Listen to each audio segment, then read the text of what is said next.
just out of Edgewater. An overnight shooting has left 2 people. There's another individual hurt. At the same time, like, bro, everything ain't for the internet, bro. Like, what was your purpose of posting that up there? You did that for these mans, for people to have something to talk about, for people to see. I don't know exactly what happened to these guys, if it was, somebody snuck up on them, if they was spotted on the block. But somebody dropped Money Duke low, man. Money Duke now wasn't paying attention.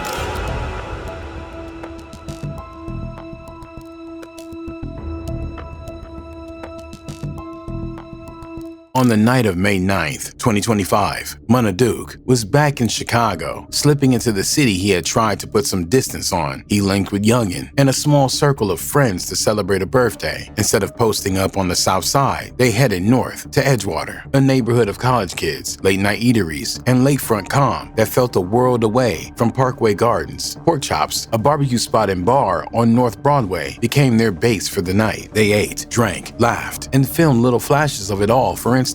Duke's story showed designer sneakers and the kind of easy, casual flex that said they felt safe where they were. One story carried a taunt to the timeline. We outside, DM gang 4 low. They showed what they wore, where they were, who they were with. Outside, accessible, visible. It read like a dare or a promise, depending on who was watching. So yesterday, Money Duke and Youngin and K Smooth was ambushed outside a bar. Now, why they was at this bar, man, for Gleesh's birthday, man, I still want to hear from Gleesh, man, because that's crazy that they'll be this big. They got the most ops, you know what I'm talking about? Like, either you with OBlock or you with Tukaville or Jara, whatever you want to say it. It's like a split faction. Either you with them on their side or you on their side, bro. And the city split like that all the way to out west. You got out west that's picking sides over this drill era war. Inside Pork Chops, the night ran long. Drinks kept coming. Stories turned to memories, to old names, to people who weren't there anymore. Duke talked about music moves, fatherhood, next plans. He had been telling interviewers lately that he wanted to move smarter, that he didn't have anything left to prove. Still, the city had a way of remembering you even when you tried to forget it. That the shooting happened at this place called Pork Chop right here. Online it says they're a restaurant and jazz lounge. We're told the victims were standing right here on the sidewalk when someone drove by and started shooting. Just after 1:15 a.m., May 10th now, they filtered out towards the sidewalk. The night finally winding down. The blocks were quiet. Street lights hummed. A few passerbys drifted past without looking twice. Duke, Youngin, and their friend stepped into the open air, unaware of what waited beyond the glass. A car idled nearby. According to a witness, someone watched the door, and then the streets erupted. The low was dropped from the inside, man. Somebody noticed Money Duke, whether he was coming in or whether when they was about to leave out. Somebody noticed them inside there and called. Because we know this. How do we know this? How do you know that, Swipe? Because they was waiting outside. It wasn't no drive-by. They never just pulled up and they was standing outside hanging around smoking and then they just started shooting. No, they came as they walked out. They was ambushed, you know. Then they say a guy with a ski mask on, he was walking back and forth for about 20 minutes, walking back and forth outside this bar. No police around, no security. You would think a police came down the street 1 o'clock with a ski mask on. You would think somebody would be like, hey bro, hey, somebody outside, y'all be careful with a ski mask on. Notify security to the bar or something, you know. And then, so they get hit up. They get hit up now. They get ambushed. So after they get ambushed, a couple people just record. They was recording, sneaker recording them on the ground. The first shot rang out just after 1:17 a.m., shattering the silence. Witnesses later said it sounded like fireworks at first, then chaos. A dark-colored Infinity pulled up fast and precise. Youngin was hit multiple times in the upper body and collapsed on the sidewalk, where he passed away. There was no time to run, no time to react. Witnesses reported seeing pedestrians scrambling for cover, ducking behind cars or bolting into nearby storefronts. The third man in their group, a 36-year-old whose name was never released, was struck in the back. He managed to survive his injuries, but Munna Duke, shot in the chest, went down hard. Paramedics rushed him to Wise Memorial Hospital, but he was pronounced deceased before surgeons could even begin. Take a look at this video we have of the scene. At least 40 evidence markers on the street here in the shooting's aftermath. Police say gunshots rang out just before 1:30 this morning. This is on Broadway between Devon and Rosemont Avenue. Right now, police say they don't know what led up to this shooting. When they arrived, they say they found 3 people shot and none of the victims could give them any information. We're told a 28-year-old and a 31-year-old man were both shot and pronounced dead at nearby hospitals. A 36-year-old man was also shot and taken to Evanston Hospital, where he was in fair condition at last check. The shooter didn't linger. They jumped back into the Infinity and peeled off into the night, vanishing down Broadway like ghosts. The shooter was captured on City Pod cameras and was possibly driving a stolen car. Detectives still looking for that suspect this morning. They say so far they've made no arrests. Less than 2 hours later, the same Infinity was found burned on the far south side, stripped of evidence, and left smoldering near the Calumet River. Police swarmed the scene. Detectives taped off the entire block. Restaurant staff were questioned. Shell casings marked the sidewalk like footprints. In the last moments, you was in a bar, you was having fun, y'all was enjoying myself. Y'all was popping bottles, you know what I'm saying? Like, y'all was really, you know what I'm saying, chilling. Fuck out on some weird. Friends and family gathered to remember Munna Duke, a father, a brother, a man who tried in his own way to change course. Video clips showed cardboard cutouts of Duke. A printed farewell service program with his name and photo was quietly passed around. Some kept it folded in their pocket. Others clutched it like scripture. Outside the official service, tension simmered. Whispers online claimed Duke's young son wasn't present. Some said it was a safety issue, that the streets had become too unstable for a child to attend his father's burial. Others took it as a slight. On May 24th, in OBlock, their crew also held a memorial for Youngin. In the days and weeks after their passing, their names were trending. Videos of the crime scene were already circulating. Some rushed to mourn. The mother of Duke's son poured her pain into a public Instagram story. "You bogus. You was the light to my darkness. I love you so much, baby. You know that I showed you that, and you know I was 10 toes no matter the situation. Too much pressure had them hating on you. We talked about everything, but this wasn't one. Not in a million years. I would have thought these would be our last days. We shared so many memories, and I tried capturing most of them." Banks continued. "I got our son, and you know I got you. My N-word can't get no bigger. Baby boy, I love you wholeheartedly. You left me lonely, but I got us. I always told you. Sleep tight. Never would it be. Rest in peace. Watch over me and my family, and I'ma stand on everything I ever told you. Watch." Me and Duke grew up since the sandbox. Like, I've been knowing Duke my whole life. Youngin, he was one of the younger guys, like, we weren't hanging with. He was hanging with the younger crowd, but he was still one of the guys, though, at the same time. Like, I do, he go be, you know what I'm saying? I know his mom and him and everything. Others rushed to mock. Some voices online expressed shock and anger, and how quickly some rivals were dissing the fallen rappers. Munna Duke grew up in the heart of Chicago's South Side, surrounded by violence, poverty, and the concrete walls of Parkway Gardens, better known as OBlock. People think it's dangerous, you know what I'm saying? People hear these all type of stories and shit like that, but to me, it's just like every day. It's like you go through that anywhere, no matter if you're Chicago, OBlock, wherever, you know what I'm saying? I feel like that's just how the world is, you know what I'm saying? His reputation wasn't built in the studio. It was built in alleyways and jail cells, forged in the long shadow of King Von. To be honest, I never even looked at Von as a rapper because I didn't know him as a rapper. Like, he did something he did once he came out of jail, you see what I'm saying? So it's like, it was kind of all new to me because I never pitched him. As we was growing up, he never said like, I'm gonna be a rapper, you know what I'm saying? So this just came about. So when I seen it like happen, like out the blue. So I didn't even get the chance to really, I had some conversation with him about music. When he asked me, like when he came home, he like, I'm finna start rapping. And I probably started laughing or something like, nah, I don't believe, you know what I'm saying? But it transformed, like. Duke was respected, feared, a frontline figure in the Black Disciples' war against rival sects. People already knew me because like back in the day, but like once Von like, you know, blew up, started rapping, so that kind of put like a boost because he always, you know, say my name and things like that. So they like, hey, who is Duke? Who is Duke? For the people that didn't know like who I was, you know what I'm saying? Right. So then it's like, once I came home, they like, oh, that's Duke right there, you know?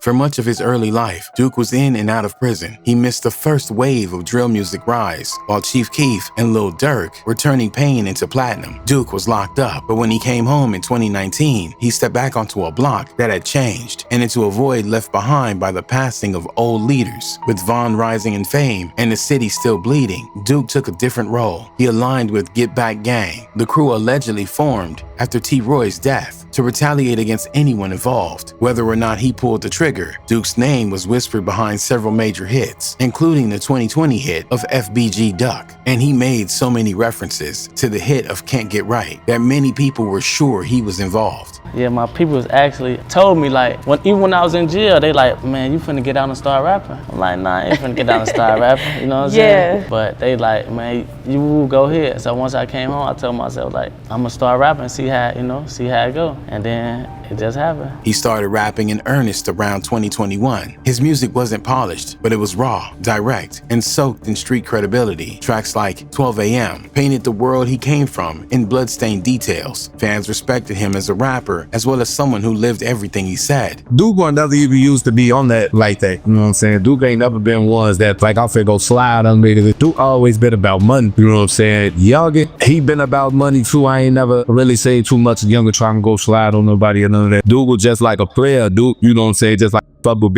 get money like that. So it was like, damn, y'all got Duke. You know what I'm saying? And then that was a key face of the block. You know what I'm saying? So I know they all over there taking it hard or whatever. You know what I'm saying? I reach out to some family members and send my condolences. By 2024, Duke had moved out of Chicago. He wasn't proud about it, but people noticed. He had a child with Fat Banks, the widow of OTFD Thang, Lil Durk's brother. That alone put him closer to major players in the city's rap scene. That's what Duke always been. Like he a pretty boy. Like all females on the block was like, he had a lot of hope. Like females loved that. Like he a pretty boy. I gotta give it to him. He had a lot of pictures, but he never really been like on no gangster shit with people. You know what I'm saying? Like he'll get on that with your ass though. He definitely get on there with your ass. Like he never been a to none of that. He definitely will get on that with you. If he got to, he definitely will kill your ass.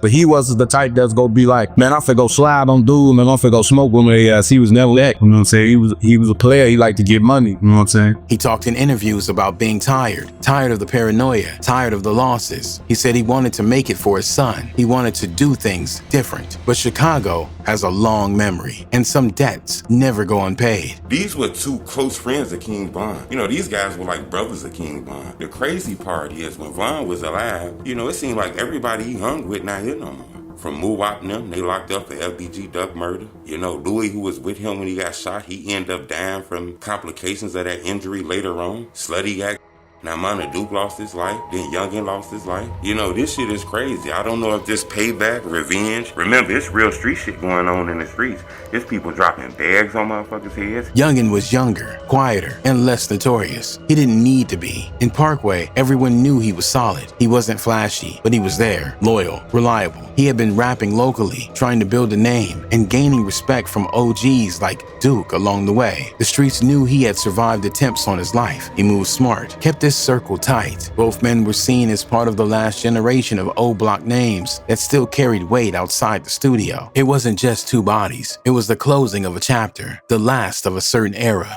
Like this summer finna go. It shouldn't be ugly, bro. Like I knew it shouldn't be ugly. It's hurt behind that. Like he wasn't just loved by OBlock. Like they wasn't just loved by OBlock. They was loved by a lot of motherfuckers with them. Like there was some little cool ass niggas, you feel? In the hours after the shooting, the streets started talking. The most immediate theory was retaliation. Munna Duke's name had long been connected, officially or otherwise, to some of the most high-profile murders in Chicago drill history. Because of the rumors surrounding his alleged involvement with the death of FBG Duck, some were quick to point out that Duck's camp had been calling for vengeance ever since. It's hard because how can I sit up there and tell them off a brother or an uncle or a daddy don't go out there and avenge they son? Like, you know what I'm saying? Like, I can't do it. You feel me? I would advise against it, but I ain't gonna tell nobody what to do. Feel? Cause like, if I was put in that situation where I was to lose my son or lose my brother, ain't no telling what I'll do in the street, bro. I ain't gonna lie to you. Everybody gonna feel my pain on, bro. They gonna have to take me with my bro. But then came another theory, the back door. Like, that's a back door, bro.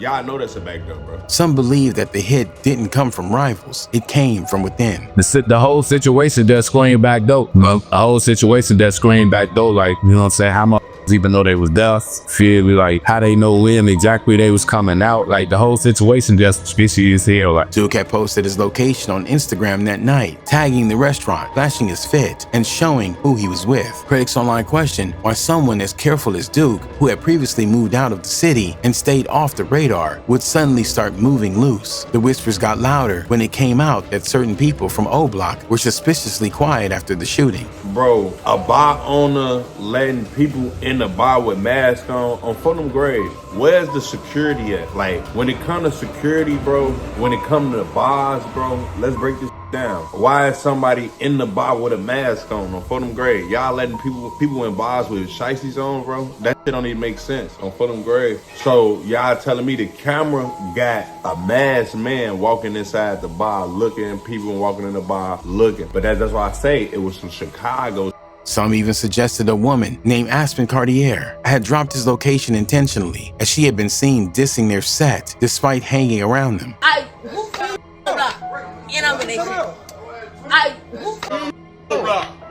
A more specific rumor pointed toward Front Street. Some speculated that Duke may have crossed lines with other BD sets during this time in the streets, and that this wasn't about GDs at all. It was internal politics disguised as a rival hit. And Money Duke and them, they got backdoored, man. They got backdoored. Somebody in that spot dropped they low.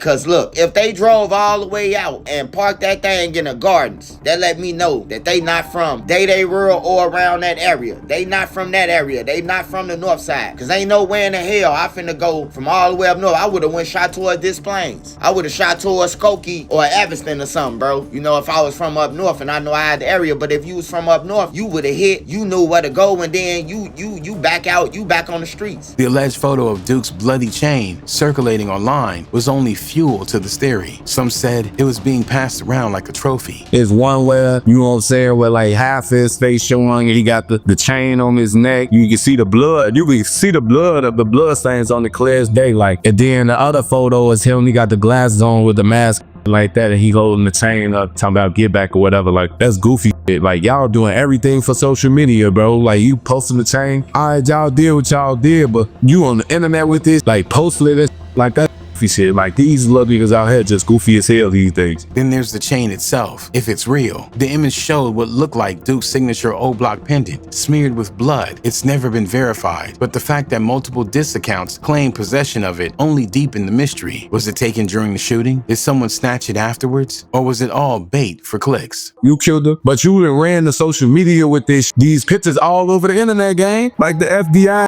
like they get paying attention to like that, bro. Like y'all tweaking, like you posting up, you got the chain in your hand, all shit, bro. Like then, like his mama got to see this. His mama got to see him. You holding up his chain with his blood on the chain, bro. Like what is y'all doing, man? That's weird to me, bro. Like, I don't get niggas these days. Like, despite dozens of shell casings and the presence of working security cameras, CPD has yet to name a suspect or make any arrest. As of late July, the case remains open and unsolved. Chicago police have urged the public to come forward with information, but cooperation in shootings tied to gang politics remain notoriously low. In the meantime, the murders of Munna Duke and Youngin have joined a long list of unresolved Chicago hits. There's no publicly released ballistic match tying the bullets to other shooting, no official comments or motives, and no sign of movement in court. The only thing the city knows for sure is that 2 men passed away in the street, and no one has been held accountable. Rest in peace, Munna Duke and Youngin.